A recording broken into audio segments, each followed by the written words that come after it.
अस्सलाम वालेकुम नाज़रीन, मैं हूं सरदार कमाल तो तुसी देख रहे हो सरदार कमाल ऑफिशियल चैनल।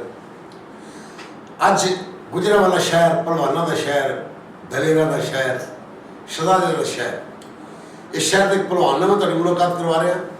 गुजरांवाला लई वो शौकत पहलवान और साडी फिल्म इंडस्ट्री लई जनाब शौकत रंगीला साहब और तुहाडी मुलाकात कराने हैं शौकत रंगीला साहब नाल। अस्सलाम वालेकुम शौकत रंगीला साहब। वालेकुम सलाम जनाब हाजी सरदार कुमार साहब। बड़ी मेहरबानी भाजी, मैं तुहाडे कोल सिर्फ इन्नी गल पुछनी है कि लोग परेशान ने, कदी तुहानूं थिएटर दे तुहाडी बीवी आके चपेड़ा मारन लग पैंदी, कुट्टण लग पैंदी है, कदी तुहानूं जिहड़े थिएटर दे मुंडे काम करदे ने ते ओह तुहानूं चपेड़ा डांगा पता नहीं की जो उन्होंने हत्थों का तुहानूं मार रहे होंदे ने ते तुसीं मतलब पहले कोई ड्रामे च आउण तो पहले चपेड़ा नहीं कबड्डी खेडदे सो या तुसीं इन्हां बच्चों नूं मना नहीं कर सकदे, की गल है? सरदार कुमार साहब मैनू मारन नाल जे अल्लाह दी मखलूक हस रही है, मजा लै रही है तो मैनू इस गल की बड़ी खुशी है कि अल्लाह दी मखलूक हसनी चाहिए है। और जिहड़े सानूं वेखण वाले वो जिहड़े बच्चे ने मैनू मारदे नहीं, मैनू प्यार करदे ने। ये बड़े अच्छे बच्चे ने, बड़े प्यारे बच्चे ने। अल्लाह दी मखलूक हसान नहीं, भावें साडी जान भी टुर जाए वो हसनी चाहिए। अल्लाह दे घर च साडी जिहड़ी जिੱਤ वो होनी चाहिए। वाह जी वाह, लो जी उन्होंने गल ही मुका दी है कि ये जी फैंटी या चपेड़ा खाते हैं ये तुहानूं हसाण लई खाते हैं। उसकी वजह मैं सुनिया कि जिस ड्रामे इन्होंने कही कि तुहानूं फैंटी नहीं पैनी या तुहानूं चपेड़ नहीं पैनी तो इन्हों की तबीयत खराब हो जाती है। ये बाहरों जाकर रोड तो सैकल वाले को चपेड़ा खाण, किसी वैगन वाले को खाण, ये खाते जरूर ने। तो फिर बच्चे ने फैसला किया कि गैर साढ़े बंदे को चपेड़ा मारे सी आप चपेड़ा मार। तो सच्ची मुच्ची की गल दारा साहब तुसीं कह रहे हैं साहब कि 11 बजे तो बाद मैनूं पता नहीं दर्द होनी शुरू हो जाती सज्जे खब्बे। मैं तो किसी को आना सलाम तो लेने पहले मेरे लाके झूरा मार।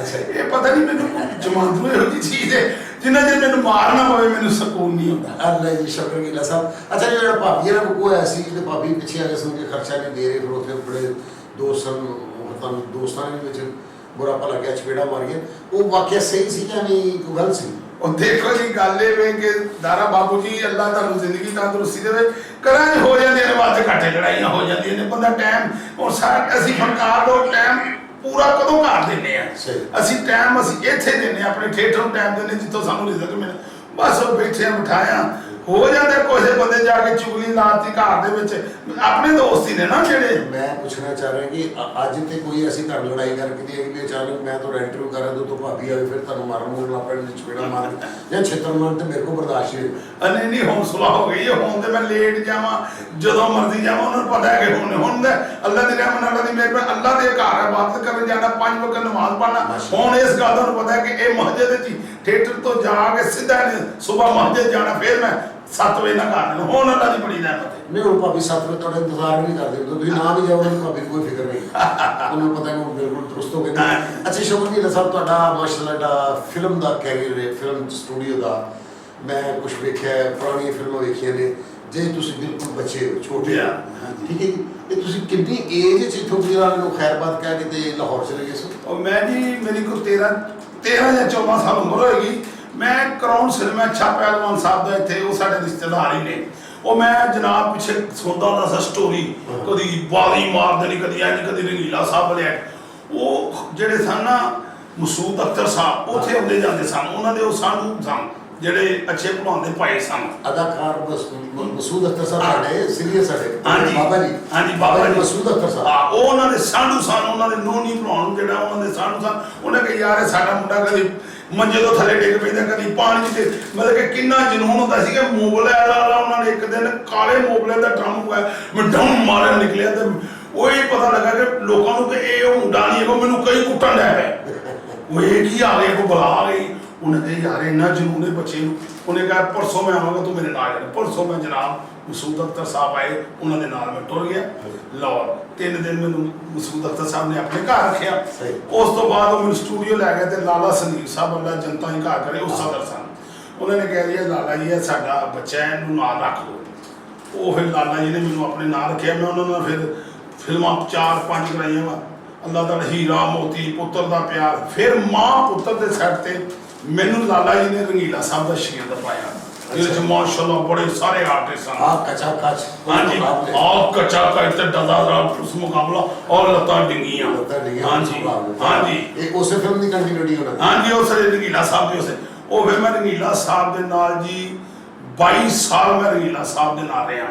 ਯਾਨੀ ਉਹਨਾਂ ਦੀ ਸ਼ਾਗਿਰਦੀ ਜੋ ਜੀ। ਖਿਦਮਤ 'ਚ। ਹਾਂਜੀ ਉਹਦੇ ਦੀ ਖਿਦਮਤ ਫਿਰ ਮੈਂ ਉਹਨਾਂ ਦੇ ਨਾਲ ਬੜੇ ਮਤਲਬ ਕਿ ਇੱਕ ਗਾਣਾ ਹੋ ਰਿਹਾ ਸੀ ਗਾ ਮੇਰੇ ਮਨਵਾ ਗਾਤਾ ਜਾਣੇ ਉਹ ਸ਼ੌਕ ਸਰ ਰਵੀ ਸਾਹਿਬ ਦੀ ਗੱਡੀ ਲਿਆਂਦੀ ਸੀ ਤੇ ਮੈਨੂੰ ਤੇ ਉਹ ਤਵਾਰ ਕੇ ਨਾ ਉਹ ਕਰ ਦਿੰਦੇ ਯਾਰ ਤੂੰ ਠੀਕ ਹੈ ਉਹ ਮੈਨੂੰ ਪਰਸ ਵੀ ਦੇ ਦਿੰਦੇ ਸਨ ਗੱਡੀ ਦੀ ਚਾਬੀ ਵੀ ਦੇ ਦਿੰਦੇ ਮੈਨੂੰ ਰੱਖ ਦੇਣਾ ਉਹਨੇ ਕਿਹਾ ਯਾਰ ਤੂੰ ਗੱਡੀ 'ਚ ਸੌਣਾ ਹੈ ਉਹ ਗੱਡੀ ਦੀ ਪਿਛਲੇ ਨਹਿਰ ਉਦੋਂ ਬੰਜਰ ਜ਼ਮੀਨ ਹੁੰਦੀ ਸੀ ਉੱਥੇ ਰਾਤ ਨੂੰ ਨਾ ਗੱਡੀ ਖਲਾ ਦੇ ਮੈਂ ਚਾਦਰ ਲੈ ਕੇ ਸੌਂ ਜਾਣਾ ਮਤਲਬ ਕਿ ਅਸੀਂ ਇੰਨੀ ਪਿਆਰ ਅੱਲਾ ਦੇ ਆਪਣਾ ਆਪਣੇ ਉਸਤਾਦ ਦੇ ਸਦਕੇ ਉਹਨਾਂ ਦੇ ਪੈਰਾਂ ਸਦਕੇ ਅੱਜ ਅਸੀਂ ਖਲੋਤੇ ਰੰਗੀਲਾ ਸਾਹਿਬ ਦੇ ਸਦਕੇ ਉਹਨਾਂ ਦੀ ਅਸੀਂ ਖਿਦਮਤ ਕੀਤੀ ਅੱਲਾ ਨੇ ਉਹਨਾਂ ਸਾਨੂੰ ਸਿਲਾ ਦਿੱਤਾ ਹੈ ਤੇ ਅੱਜ ਅੱਲਾ ਨੇ ਸਾਨੂੰ ਉਹਨਾਂ ਦੇ ਸਦਕੇ ਰੰਗੀਲਾ ਬਣਾਇਆ ਵਾਹ ਅੱਛਾ ਮੈਂ ਤਾਂ ਸੁਣਿਆ ਕਿ ਉਹ ਅਕਸਰ ਔਕਾਤ ਭੁੱਲ ਜਾਂਦੇ ਸਨ ਯਾਨੀ ਕਿ ਉਹਨਾਂ ਨੂੰ ਆਪਣੇ ਕਦੇ ਕਦੇ ਬੱਚੇ ਨਹੀਂ ਯਾਦ ਨਹੀਂ ਸੁਣਦੇ ਕਿ ਵੀ ਆਪਣਾ ਹੀ ਬੱਚਾ ਉਹਨਾਂ ਨੇ ਗੋਦ ਚੁੱਕਿਆ ਤੇ ਲੱਭਦੇ ਫਿਰਦੇ ਨੇ ਉਹ ਮਿਲ ਨਹੀਂ ਰਿਹਾ ਪੂਰਾ ਸਟੂਡੀਓ ਇਕੱਠਾ ਹੋਇਆ ਪੂਰਾ ਬੱਚਾ ਨਹੀਂ ਲੱਭ ਰਿਹਾ ਘੰਟੇ ਬਾਅਦ ਉਹਨਾਂ ਨੂੰ ਬੱਚਾ ਕਿਹੜਾ ਹੈ ਉਹ ਨਾਂ ਲਿਆ ਤਾਂ ਉਹਨੇ ਕਿਹਾ ਜੀ ਉਹਨੂੰ ਤਾਂ ਤੁਸੀਂ ਚੁੱਕਿਆ ਹੈ ਚਪੇੜਾ ਮਾਰੀ ਉਹ ਪਤਾ ਨਹੀਂ ਉਹਨਾਂ ਨੇ ਹੈ ਮੈਨੂੰ ਕਈ ਵਾਰੀ ਕਹਿੰਦਾ ਮੈਂ ਕਹਿੰਦਾ ਜੀ ਸਾਡੀ ਰੋਟੀ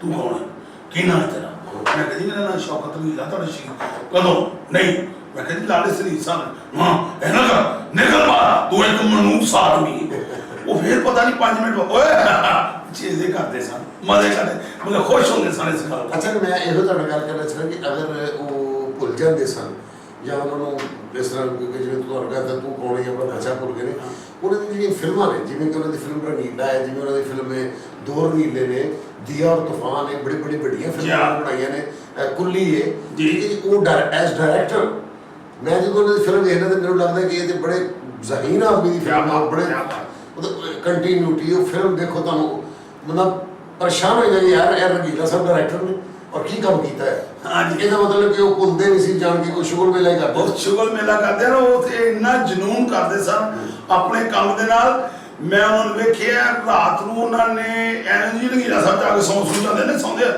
ਮੈਂ ਉਹਨਾਂ ਦੇ ਨਾਲ ਬੈਠਾ ਹੁੰਦਾ ਸਾਂ ਕੁਪੜੇ ਆਸ਼ਕ ਦੀ ਉਹਨਾਂ ਨੇ ਰਾਤ ਨੂੰ ਬਹਿਣਾ ਤੇ ਲਿਖਦੇ ਰਹਿਣਾ ਇਹ ਪਾੜ ਦੇਣਾ ਵਰਕਾ ਫੇਰ ਇਹ ਕਰਨਾ ਇੱਥੋਂ ਇਹ ਟਰਾਲੀ ਲੱਗਣੀ ਹੈ ਸ਼ਾਲ ਲੈਣਾ ਕਰਨਾ ਉਹ ਜਨੂਨ ਸਨ ਆਪਣੇ ਕੰਮ ਨਾਲ ਇੰਨੇ ਉਹ ਐਸਾ ਫਨਕਾਰ ਐਸਾ ਇਨਸਾਨ ਪੈਦਾ ਨਹੀਂ ਹੋਣਾ ਜਿਨ੍ਹਾਂ ਦਾ ਨਾਂ ਰੰਗੀਲਾ ਸਾਹਿਬ ਸੀ ਅੱਛਾ ਜੀ ਤੁਸੀਂ ਇਹ ਦੱਸਣਾ ਪਸੰਦ ਕਰੋਗੇ ਕਿ ਰੰਗੀਲਾ ਸਾਹਿਬ ਦੇ ਜਿਹੜੇ ਓਰੀਜਨਲ ਸ਼ਾਗਿਰਦ ਨੇ ਜੀ ਜਿਹੜੇ ਉਹਨਾਂ ਦੇ ਬਕਾਇਦਾ ਗੰਡਾ ਬੰਨ ਸ਼ਾਗਿਰਦ ਨੇ ਜੀ ਉਹ ਤੁਹਾਨੂੰ ਆਪਣੇ ਉਸਤਾਦ ਭਾਈਆਂ ਦੇ ਨਾਂ ਤੇ ਯਾਦ ਹੀ ਹੋਣਗੇ ਅਲਹਮਦੁਲਿਲਾ ਉਹਨਾਂ ਚੋਂ ਕੌਣ ਕਈ ਬੰਦੇ ਨੇ ਆਪਣੇ ਨਾਂ ਦੇ ਨਾਲ ਰੰਗੀਲਾ ਲਾਇਆ ਹੈ ਜਿਵੇਂ ਅਜ਼ਹਰ ਰੰਗੀਲਾ ਸਾਹਿਬ ਇਹ ਸਹੀ ਸ਼ਾਗਿਰਦ ਨੇ ਉਹਨਾਂ ਦੇ ਦੇਖੋ ਮੈਂ ਗੱਲ ਸੁਣਾ ਅਜ਼ਹਰ ਰੰਗੀਲਾ ਸਾਹਿਬ ਗੰਡਾ ਬੰਨ ਉਹਨਾਂ ਦੇ ਸ਼ਾਗਿਰਦ ਨਹੀਂ ਅਜ਼ਹਰ ਰੰਗੀਲਾ ਸਾਹਿਬ ਸਿਰਫ ਉਹਨਾਂ ਦੀ ਖਿਦਮਤ ਕੀਤੀ ਹੈ ਤੇ ਅਸਲ ਉਹਨਾਂ ਦੇ ਗੰਡਾ ਬੰਨ ਸ਼ਾਗਿਰਦ ਮੈਨੂੰ ਤੇ ਲਾਲੇ ਸਰੀਰ ਸਾਹਿਬ ਨੇ ਪੂਰੀ ਕਾਸ ਦੇ ਸਾਹਮਣੇ ਪਾਇਆ ਸੀ ਅਲਹਮਦੁਲਿਲਾ ਮਠਿਆਈ ਵੀ ਉਹਨਾਂ ਨੇ ਆਦੀ ਸਰ ਜਾਂ ਇੱਕ ਫੈਸਲਾਬਾਦ ਦਾ ਜਿਹੜਾ ਆਪਣਾ ਦੂਸਰਾ ਕੀ ਨਾਂ ਹੈ ਹਾਮਦ ਰੰਗੀਲਾ ਵੀ ਗੰਡਾ ਬੰਦ ਸ਼ਾਗਿਰਦ ਉਹਨਾਂ ਦਾ ਐਮਐਲਏ ਕੇ ਦੋ ਅਸੀਂ ਹੈਗੇ ਆ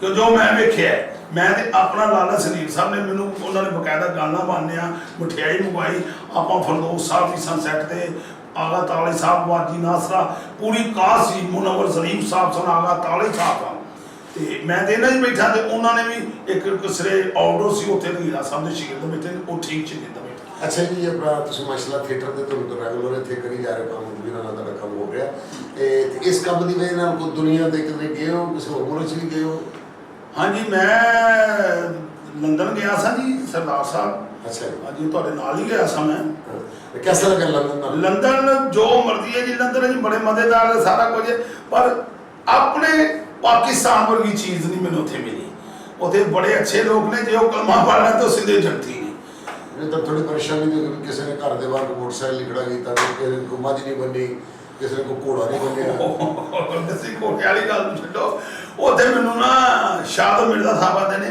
ਆ ਜੀ ਇਹ ਅਮੀਰ ਹੋਣਾ ਜੀ ਮੈਂ ਕਿਹਾ ਹਾਂ ਜੀ ਕਿਵੇਂ ਉਹਨੇ ਕਿਹਾ ਜੇ ਕੁੱਤੇ ਸਾਹਮਣੇ ਕੁੱਤੇ ਵੇਖੇ ਜੇ ਮੈਂ ਕਿਹਾ ਹਾਂ ਜੀ ਐਡੇ ਮੋਹਨ ਇਹਨਾਂ ਦੇ ਕੋਲੋਂ ਕੋ ਤੁਹਾਡੀ ਪਿੰਨੀ ਪਾੜਨਗੇ ਤੁਹਾਨੂੰ ਕਰਬਾਰ ਰੁਪਏ ਮਿਲੇ ਲੋ ਜੀ ਮੈਂ ਹਾਜੀ ਸਾਹਿਬ ਉਹਨਾਂ ਦੇ ਕੋਲੋਂ ਕੁੱਤੇ ਦੇ ਲੰਗੇ ਮੈਂ ਕਿਹਾ ਹੈਲੋ ਟੋਨੀ ਸਰ ਉਹਨਾਂ ਨੇ ਮੇਰੀ ਪਿੰਨੀ ਸੁੰਗੀ ਇਹਨੂੰ ਚੱਕ ਨਹੀਂ ਮਾਰਿਆ ਮੈਂ ਉਹਨਾਂ ਨੂੰ ਬੜੀਆਂ ਝਿੜਕਾਂ ਦਿੱਤੀਆਂ ਉਹਨਾਂ ਨੂੰ ਮੈਂ ਹੋਰ ਕੀ ਕਿਹਾ ਮੈਂ ਕੋਈ ਕੈਸੇ ਬਦਤਮੀਜ਼ ਕੁੱਤੇ ਮੇਰੀ ਪਿੰਨੀ ਪਾੜੋ ਕੋ ਮੈਨੂੰ ਅਮੀਰ ਹੁੰਦਾ ਮੈਂ ਰਹਿ ਗਿਆ ਜੋ ਮੇਰੀ ਪਿੰਨੀ ਪਾੜ ਦਿੰਦੇ ਅੱਜ ਮੇਰਾ ਵੀ ਠੇਠਰ ਹੋਣਾ ਸੀ ਅੱਜ ਨਹੀਂ ਭਾਜੀ ਉਹ ਕਿਹੜਾ ਪਾਕਿਸਤਾਨੀ ਕੁੱਤੇ ਕੁੱਤੇ ਦੇ ਜਾਹਿਲ ਦੇ ਕੁੱਤੇ ਨੇ ਉਹ ਗ੍ਰੈਜੂਏਟ ਕੁੱਤੇ ਨੇ ਇਹਨਾਂ ਦੇ ਕੁੱਤੇ ਨੇ ਬੰਦਾ ਵੇਖ ਕੇ ਵੜਦੇ ਨੇ ਹਾਂਜੀ ਮਾਸ਼ਾਅੱਲਾ ਤੁਹਾਡਾ ਬੜਾ ਬਨਵਰ ਜ਼ਰੀਫ ਸਾਹਿਬ ਨੂੰ ਵੇਖਣ ਦਾ ਟਾਈਮ ਗੁਜ਼ਰਿਆ ਤੁਸੀਂ ਕਈ ਫਿਲਮਾਂ ਦੇ ਜਿਹੜੇ ਤੁਸੀਂ ਐਜ਼ ਪ੍ਰੋਡਿਊਸਰ ਵੀ ਕੰਮ ਕਰਦੇ ਰਹੇ ਹੋ, ਤੇ ਕਿਹੜੀ ਤੁਹਾਡੀ ਫਿਲਮਾਂ ਜਿਹੜੀਆਂ ਮਾਰਕੀਟ 'ਚ ਆਈਆਂ ਨੇ ਉਹਨਾਂ ਦਾ ਨਾਂ ਕੋਈ? ਸਰ ਦਾਰਾ ਬਾਬੂ ਜੀ ਪੁਰਾਣੀਆਂ ਫਿਲਮਾਂ ਤੇ ਕਿੰਨੀਆਂ ਹੀ ਨੇ ਅਲਹਮਦੁਲਿਲਾ। ਇਹ 39 ਫਿਲਮ ਸੇਲਮ ਸਾਹਿਬ, ਅੱਲਾ ਉਹਨਾਂ ਨੂੰ ਜ਼ਿੰਦਗੀ ਤੰਦਰੁਸਤੀ ਦੇਵੇ। ਉਹ ਮੈਂ ਜੁਮਾ ਪੜ੍ਹ ਕੇ ਆਇਆ ਤੇ ਮੇਰਾ ਫੋਨ ਬੰਦ ਸੀ ਤੇ ਮੈਨੂੰ ਫੋਨ ਸੇਲ ਸਾਹਿਬ ਦਾ ਆਇਆ, ਉਹ ਭਾਈ ਕਿੱਥੇ ਹੋ ਤੁਸੀਂ, ਫੋਨ ਬੰਦ ਕੀਤਾ। ਮੈਂ ਕਿਹਾ ਜੀ ਮੈਂ ਜੁਮਾ ਪੜ੍ਹਨ ਗਿਆ ਤਾਂ, ਅੱਛੀ ਮੈਨੂੰ ਮਾਫ ਕਰ ਦਿਓ, ਤੁਸੀਂ ਪਾਸਪੋਰਟ ਇੱਕ ਬੰਦਾ ਆਏਗਾ ਉਹਨੂੰ ਦੇ ਦੇਣਾ ਹੈ, ਜ਼ੁਲਫੀ ਸਾਹਿਬ ਆਟੇ ਨੂੰ ਪਾਸਪੋਰਟ ਦੇ ਦੇਣਾ। ਮੈਂ ਕਿਹਾ ਬਸ ਛੱਡ ਦੋ, ਇਹ ਵੀ ਨਹੀਂ ਦੱਸਿਆ ਕਿੱਥੇ ਜਾਣਾ ਫਿਲਮ ਦੀ। ਉਹ ਮੈਂ ਦੇ ਦਿੱਤਾ। 4 ਦਿਨਾਂ ਬਾਅਦ ਮੇਰਾ ਵੀਜ਼ਾ ਲਾ ਕੇ ਤੁਰਕੀ ਦਾ ਆ ਗਿਆ। ਉਹਨਾਂ ਕਹੀ ਤੁਰਕੀ ਤੁਹਾਡੀ ਸ਼ੂਟਿੰਗ ਹੈ, ਜਵਾਨੀ ਫਿਲਮ ਆਏਗੀ ਪਾਰਟ 2। ਹਾਂਜੀ, ਉਹ ਫਿਰ ਸੇਠ ਸਾਹਿਬ ਨੂੰ ਲੈ ਗਿਆ, ਉੱਥੇ ਅਸੀਂ ਮਹੀਨਾ ਕੋਲ ਆਏ ਹਾਂ, ਉੱਥੇ ਕੀਤੀ ਹੈ, ਦੁਬਈ ਕੀਤੀ ਹੈ। ਮੈਂ ਨਾ ਜੇ ਅੱਲਾ ਉਹਨਾਂ ਨੂੰ ਜ਼ਿੰਦਗੀ ਤੰਦਰੁਸਤੀ ਦੇਵੇ, ਮੈਂ ਇੰਨੇ ਪੈਸੇ ਜ਼ਿੰਦਗੀ 'ਚ ਨਹੀਂ ਲੈ ਜਿੰਨੇ ਸੇਠ ਅਹਿਮਦ ਸਾਹਿਬ ਨੂੰ ਮਿਲਦਾ ਹੈ। ਅਸੀਂ ਤੇ ਹਰ ਨਮਾਜ਼ ਨਾਲ ਦੁਆ ਕਰਦੇ ਕਿ ਯਾ ਅੱਲਾ ਅੱਲਾ ਇਹਨਾਂ ਨੂੰ ਰਿਜ਼ਕ ਵੀ ਦੇ, ਇੱਜ਼ਤ ਵੀ ਦੇਵੇ। ਪੈਸੇ ਸਾਡੀ ਫਿਲਟਰ 'ਚ ਇਹੋ ਜਿਹੇ ਇਨਸਾਨ ਨੇ ਦਰਦ ਇੱਥੇ ਰੱਖਦੇ, ਦਰਦ। ਅੱਲਾ ਉਹਨਾਂ ਨੂੰ ਜ਼ਿੰਦਗੀ ਦੇ, ਤੁਹਾਨੂੰ ਨਹੀਂ ਪੈਸੇ ਦਵਾਏ, ਉਹਨਾਂ ਨੇ ਮੈਨੂੰ ਵੀ ਪੈਸੇ ਦਵਾਏ ਨੇ, ਬਲਕਿ ਉਹ ਪੈਸੇ ਉਹਨਾਂ ਨੇ ਮੈਨੂੰ ਦਵਾਏ ਨੇ ਜਿਨ੍ਹਾਂ ਦੀ ਮੈਨੂੰ ਉਮੀਦ ਨਹੀਂ ਸੀ। ਮੈਂ ਖੈਰ ਉਹਦੇ ਕਿਆਮਤ ਹੀ ਲਾਂਗੇ, ਲੇਕਿਨ ਉਹਨਾਂ ਦੀ ਜ਼ਰਨਬਾਜ਼ੀ, ਉਹਨਾਂ ਦੀ ਵਜ੍ਹਾ ਨਾਲ, ਉਹਨਾਂ ਦੀ ਮੁਹੱਬਤ ਨਾਲ ਉਹ ਪੈਸੇ ਵੀ ਮਿਲ ਗਏ। ਅਰਜ਼ੇ ਵਿੱਚ ਕਿ ਤੁਹਾਡੇ ਨਾਲ ਸਾਰੇ ਮੁੰਡੇ ਕੰਮ ਕਰਦੇ, ਤੁਸੀਂ ਲਾਹੌਰ ਦੇ ਵਿੱਚ ਤਮਾਮ ਜਿੰਨੇ ਸੁਪਰਸਟਾਰ ਹੁੰਦੇ ਇਸ ਵੇਲੇ ਥੀਏਟਰ 'ਤੇ ਕੰਮ ਕਰਨ ਵਾਲੇ ਨੇ, ਗੁਜਰਾਤ ਦੇ ਜਾਂ ਪੂਰੇ ਪੰਜਾਬ ਦੇ ਜਿੱਥੇ ਵੀ ਕੰਮ ਕਰਦੇ, ਇਹ ਤੁਸੀਂ ਕੀ ਸਮਝਦੇ ਹੋ ਕਿ ਡਰਾਮਾ ਜਿਹੜਾ ਇਸ ਵੇਲੇ ਜਿਸ ਸਮੇਂ 'ਤੇ ਜਾ ਰਿਹਾ ਹੈ, ਤੁਸੀਂ ਸਮਝਦੇ ਹੋ ਕਿ ਡਰਾਮਾ ਬਿਹਤਰ ਹੋ ਰਿਹਾ, ਡਰਾਮਾ ਬੁਰਾ ਹੋ ਰਿਹਾ, ਜਾਂ ਡਰਾਮਾ ਕਿਸ ਤਰ੍ਹਾਂ ਹੋਣਾ ਚਾਹੀਦਾ? ਗੱਲ ਇਹ ਵੇ ਦਾਰਾ ਬਾਬੂ ਜੀ ਅੱਲਾ ਤੁਹਾਨੂੰ ਜ਼ਿੰਦਗੀ ਤੰਦਰੁਸਤੀ ਦੇਵੇ। ਹੁਣ ਡਰਾਮਾ ਚੱਲ ਰਿਹਾ ਸਾਡਾ, ਅਸੀਂ ਇੰਨੇ ਖੁਸ਼ ਹੁੰਦੇ ਹਾਂ ਕਿ ਫੈਮਿਲੀ ਵੀ ਸਾਡਾ ਡਰਾਮਾ ਵੇਖ ਰਹੀਆਂ ਨੇ। ਸਾਡੇ ਜਿੰਨੇ ਵੀ ਫਨਕਾਰ ਨੇ, ਮਤਲਬ ਵਿੱਕੀ ਕੌਡੂ ਸਾਹਿਬ ਬਹੁਤ ਅੱਛੇ ਨੇ, ਸ਼ਾਹਦ ਮਿਰਜ਼ਾ ਸਾਹਿਬ ਨੇ, ਸ਼ੌਕਾ ਸ਼ਾਹਕੋੜੀ ਯਾਰ, ਮਤਲਬ ਜਿੰਨੇ ਵੀ ਅੱਛੇ ਨੇ ਮਾਸ਼ਾਅੱਲਾ। ਹੁਣ ਵੀ ਡਰਾਮਾ ਲੱਗਾ ਹੈ, ਜ਼ੁਲਫੀ ਆਪ ਵੀ, ਰਾਣਾ ਸਾਹਿਬ, ਅਮਜਦ ਰਾਣਾ ਸਾਹਿਬ, ਸਾਰੇ ਡਰਾਮਾ ਲੈ ਕੇ ਟੁਰਦੇ ਨੇ ਅਲਹਮਦੁਲਿਲਾ। ਔਰ ਸਾਨੂੰ ਸਭ ਤੋਂ ਵੱਡੀ ਖੁਸ਼ੀ ਹੈ ਕਿ ਡਰਾਮਾ ਹੈ, ਹੁਣ ਆਇਆ ਡਰਾਮਾ ਮਾਸ਼ਾਅੱਲਾ, ਤੁਹਾਡਾ ਹੀ ਡਰਾਮਾ ਆਇਆ ਮਾਸ਼ਾਅੱਲਾ। ਫੈਮਲੀਆਂ ਆਉਣ ਗਈਆਂ ਨੇ, ਓਵਰ ਪੈਕ ਹੋਇਆ ਤੇ ਗੈਲਰੀ ਦੇ ਬਕਸੇ ਜਨਾਨੀਆਂ ਬੈਠੀਆਂ ਨੇ, ਫੈਮਲੀਆਂ ਇਹ ਕਹਿ ਰਹੇ ਨੇ ਕਿ ਅਸੀਂ ਡਰਾਮਾ ਅੱਜ ਪਹਿਲੀ ਵਾਰੀ ਏਡਾ ਅੱਛਾ ਕੇ ਵੀ ਉਹਨੇ ਡਰਾਮਾ ਕੈਪਰੀ ਸਿਨੇਮੇ ਥੀਏਟਰ ਤੇ ਏਡੇ ਅੱਛੇ ਡਰਾਮੇ ਹੋ ਰਹੇ ਨੇ, ਮਿਆਰੀ ਡਰਾਮੇ ਹੋ ਰਹੇ। ਅਸੀਂ ਬਹਿ ਕੇ ਆਪਣੀਆਂ ਫੈਮਲੀਆਂ ਨੂੰ ਵੀ ਲਿਆਉਂਦੇ ਹਾਂ, ਇਸ ਲਈ ਕਿ ਯਾਰ ਲੋਕਾਂ ਦੀਆਂ ਫੈਮਲੀਆਂ ਨਹੀਂ, ਉਹ ਸਾਡੀਆਂ ਫੈਮਲੀਆਂ ਨੇ, ਅਸੀਂ ਆਪਣੀਆਂ ਫੈਮਲੀ ਨੂੰ ਲਿਆ ਕੇ ਡਰਾਮਾ, ਫੈਮਿਲੀ ਡਰਾਮਾ ਹੋਣ ਦੇ ਬਹੁਤ ਅੱਛੇ ਆਰਟਿਸਟ, ਬਹੁਤ ਅੱਛਾ ਪਿਆਰ, ਬਹੁਤ ਅੱਛਾ ਡਰਾਮੇ ਹੋ ਰਹੇ ਨੇ। ਅੱਛਾ ਭਾਈ, ਤੁਸੀਂ ਜਦੋਂ ਸਟੇਜ ਤੇ ਜਾਂਦੇ ਤੁਹਾਨੂੰ ਸਾਰੇ ਦੇਖਦੇ ਹੋ, ਕਹਿਣ ਲੱਗ ਪੈਂਦੇ ਨੇ ਘੋੜਾ ਘੋੜਾ ਘੋੜਾ, ਤੁਸੀਂ ਤਾਂ ਫਨਕਾਰ, ਤੁਸੀਂ ਤੁਹਾਨੂੰ ਤਾਂ ਪਤਾ ਇਸ ਗੱਲ ਦਾ ਕਿ ਚਲੋ ਯਾਰ ਮੈਨੂੰ ਮੁਹੱਬਤ ਕਰਨੀ, ਮਾਸ਼ਾਅੱਲਾ ਤੁਹਾਡੇ ਬੱਚੇ ਜਵਾਨ ਨੇ, ਬੇਟੇ ਜਵਾਨ ਨੇ, ਕਦੀ ਉਹਨਾਂ ਨੇ ਇਸ ਗੱਲ ਦਾ ਗੁੱਸਾ ਨਹੀਂ ਕੀਤਾ ਕਿ ਭਾਈ ਤੁਹਾਨੂੰ ਸਾਰੇ ਘੋੜਾ ਘੋੜਾ ਕਹਿੰਦੇ, ਸਾਨੂੰ ਬੜਾ ਦੁੱਖ ਹੁੰਦਾ? ਨਹੀਂ, ਮੇਰੇ ਬੇਟੇ ਵੱਡਾ ਆ, ਇੱਕ ਦਿਨ ਮੈਨੂੰ ਕਹਿ ਰਿਹਾ, ਇੱਕ ਬੰਦੇ ਨੇ ਕਿਹਾ ਯਾਰ ਤੇਰੇ ਅੱਬੇ ਨੂੰ ਘੋੜਾ ਘੋੜਾ ਕਹਿੰਦੇ ਕਿਉਂ? ਕਹਿੰਦੇ ਉਹਨੇ ਕਿਹਾ ਜੀ ਫਨਕਾਰ ਆਦਮੀ ਨੂੰ ਕੋਈ ਵੀ ਕੁਝ ਕਹਿ ਸਕਦਾ ਹੈ, ਫਨਕਾਰ ਆਦਮੀ ਹੈ। ਮੈਂ ਉਦੋਂ ਦੀ ਗੱਲ 'ਚ ਕੋਈ ਗੱਲ ਨਾਲੇ, ਇਹ ਮੇਰੀ ਕੰਟੀਨਿਊਟੀ ਨਹੀਂ, ਇਹ ਮੇਰੇ ਉਸਤਾਦ ਜੀ ਦੀ ਕੰਟੀਨਿਊਟੀ ਹੈ, ਰੰਗੀਲਾ ਸਾਹਿਬ ਦੀ। ਮੈਂ ਫਖਰ ਕਰਨਾ ਕਿ ਉਹਨਾਂ ਦੀ ਕੰਟੀਨਿਊਟੀ ਨਾਲ ਮੈਨੂੰ ਵੀ ਕੋਈ ਯਾਦ ਕਰਦਾ। ਉਤੋਂ ਸਾਡੇ ਗੁਜਰਾਤ ਦੀ ਆਵਾਮ ਐਡੀ ਅੱਛੀ ਹੈ, ਇੰਨੀ ਪਿਆਰੀ, ਸਾਨੂੰ ਪਿਆਰ ਕਿੰਨੇ ਸਾਲਾਂ ਤੋਂ ਅਸੀਂ ਹਾਜੀ ਸਾਹਿਬ ਕਰ ਰਹੇ ਹਾਂ, ਅੱਲਾ ਦੀ ਰਹਿਮਤ ਨਾਲ ਸਾਨੂੰ ਪਿਆਰ ਕਰਦੇ ਨੇ, ਚੰਗੇ ਨੇ ਸਾਰੇ। ਔਰ ਉਹਦਾ ਕੀ ਹੈ ਕਿ ਡਰਾਮਾ ਅੱਛਾ ਹੋ ਰਿਹਾ ਹੈ। ਚਲੋ ਇੱਕ ਗੱਲ ਹੋਰ ਸੱਚ ਦੱਸਣੀ, ਝੂਠ ਨਹੀਂ ਬੋਲਣਾ ਮੇਰੇ ਨਾਲ। ਮੈਂ ਸੁਣਿਆ ਕਿ ਜਿਹੜੇ ਫਨਕਾਰ ਤੁਹਾਡੇ ਨਾਲ ਕੰਮ ਕਰ ਰਹੇ ਹੋ, ਕਿਧਰੇ ਵੀ ਹੋ, ਉਹ ਕੋਈ ਜ਼ਰੂਰਤ ਪਵੇ, ਉਹਨਾਂ ਦੇ ਕੋਲ ਮੁਸ਼ਕਿਲ ਆ ਜਾਵੇ ਤਾਂ ਉਹ ਤੁਹਾਡੇ ਕੋਲ ਪੈਸੇ ਉਧਾਰੇ ਲੈ ਲੈਂਦੇ ਨੇ। ਹੁਣ ਮੌਜੂਦਾ ਟਾਈਮ ਤੁਹਾਡੇ ਇਸ ਵੇਲੇ ਫਨਕਾਰ ਕਿੰਨੇ ਕੁ ਕਰਜ਼ਾਈ ਨੇ, ਤੇ ਮੈਂ ਨਾਂ ਨਹੀਂ ਪੁੱਛਾਂਗਾ ਕਿੰਨੇ ਪੈਸੇ ਮਾਰੇ ਨੇ, ਔਰ ਕਿੰਨਿਆਂ ਕਰੋ ਤੁਸੀਂ ਅੱਗੋਂ ਦਿੰਦੇ ਹੋ ਕਿ ਹੁਣ ਪੈਸੇ ਬੰਦ ਕਰ ਦਿੰਦੇ? ਦਾਰਾ ਸਾਹਿਬ, ਸਰਦਾਰ ਕਮਾਲ ਸਾਹਿਬ, ਅੱਲਾ ਤੁਹਾਡੀ ਖੈਰ ਕਰੇ, ਹਰ ਗੱਲ ਨੂੰ ਮੈਂ ਤੁਹਾਡੀ ਦੁਆ ਕਰਾਂਗਾ ਕਿ ਤੁਸੀਂ ਬੜੇ ਅੱਛੇ ਆਦਮੀ ਹੋ। ਮੈਂ ਤੁਹਾਨੂੰ ਦੱਸਣਾ, ਮੈਂ ਦੇਖੋ ਮੇਰੇ ਕੋਲ ਕਿਸੇ ਦਾ ਦਰਦ ਨਹੀਂ ਵੇਖਿਆ ਜਾਂਦਾ। ਕੋਈ ਐਸੀ ਗੱਲ ਸੁਣਦਾ ਤੇ ਮੈਂ ਉਹਨਾਂ ਦੇ ਮੈਨੂੰ ਵਾਪਸ ਵੀ ਕਰ ਦਿੰਦੇ ਨੇ, ਕੋਈ ਐਸੀ ਗੱਲ ਨਹੀਂ। ਬੜਿਆਂ ਕੋਲ ਲੈਣੇ ਤੇ ਇਨਸ਼ਾਅੱਲਾ ਤਾਲਾ ਵਾਪਸ ਵੀ ਕਰਦੇ, ਕੋਈ ਐਸੀ ਗੱਲ ਨਹੀਂ। ਕਿਸੇ ਦੇ ਕੰਮ ਆਉਣਾ ਚਾਹੀਦਾ ਹੈ, ਇਹ ਅੱਲਾ ਦੇ ਰਸੂਲ ਦਾ ਫਰਮਾਨ ਹੈ। ਹਾਂਜੀ, ਮੈਂ ਪੁੱਛਣਾ ਚਾਹ ਰਿਹਾ ਕਿ ਤੁਹਾਡੇ ਮਰੇ ਵੀ ਨੇ ਕਦੀ, ਜਾਂ ਤੁਹਾਨੂੰ ਹਮੇਸ਼ਾ ਮਿਲ ਜਾਣਾ? ਸਰ ਮੈਂ ਹੱਕ ਹਲਾਲ ਦੇ ਪੈਸੇ ਕਮਾਉਣਾ, ਮੇਰੇ ਮਰੇ ਨਹੀਂ ਅਜੇ ਤੱਕ। ਮੈਨੂੰ ਮਿਲੇ ਨੇ, ਭਾਵੇਂ ਲੇਟ ਮਿਲੇ ਜ਼ਰੂਰ। ਵਾਹ ਜੀ ਵਾਹ। ਲੋ ਨਾਜ਼ਰੀਨ, ਇੱਕ ਇਹ ਵੀ ਇਹਨਾਂ ਦਾ ਪਹਿਲੂ ਹੈ ਕਿ ਇਹ ਫਨਕਾਰਾਂ ਦੇ ਵਿੱਚ ਫਿਰਦੇ ਟੁਰਦੇ ATM ਮਸ਼ੀਨ ਨੇ, ਬੈਂਕ ਨੇ, ਇਹਨਾਂ ਕੋਲ ਵਾਕਈ ਹੀ ਕਿਸੇ ਦੀ ਤਕਲੀਫ ਨਹੀਂ ਵੇਖੀ ਜਾਂਦੀ। ਅਗਰ ਕਿਸੇ ਨੂੰ ਜ਼ਰੂਰਤ ਹੋਵੇ ਤੇ ਉਹਨੂੰ ਇਹ ਫੌਰੀ ਪੈਸੇ ਦੇ ਦਿੰਦੇ ਨੇ, ਬਲਕਿ ਕੋਈ ਵੀ ਕਿਸੇ ਨੂੰ ਵੀ ਪੈਸੇ ਚਾਹੀਦੇ ਹੋਣ ਤੇ ਕੋਈ ਇਹਨਾਂ ਨਾਲ ਰਾਬਤਾ ਕਰ ਸਕਦਾ, ਇਹ ਪੈਸੇ ਵੀ ਦਿੰਦੇ ਨੇ। ਇਹ ਹੁਣ ਪ੍ਰੋਗਰਾਮ ਦਾ ਵੇਲਾ ਮੁਕਤਾ ਪਿਆ ਹੈ। ਸਰਦਾਰ ਇਕਬਾਲ ਤੇ ਸ਼ੌਕਤ ਰੰਗੀਲਾ ਸਾਹਿਬ ਨੂੰ ਇਜਾਜ਼ਤ ਦਿਓ, ਇਨਸ਼ਾਅੱਲਾ ਫਿਰ ਮੁਲਾਕਾਤ ਹੋਏਗੀ। ਅੱਲਾ ਹਾਫਿਜ਼।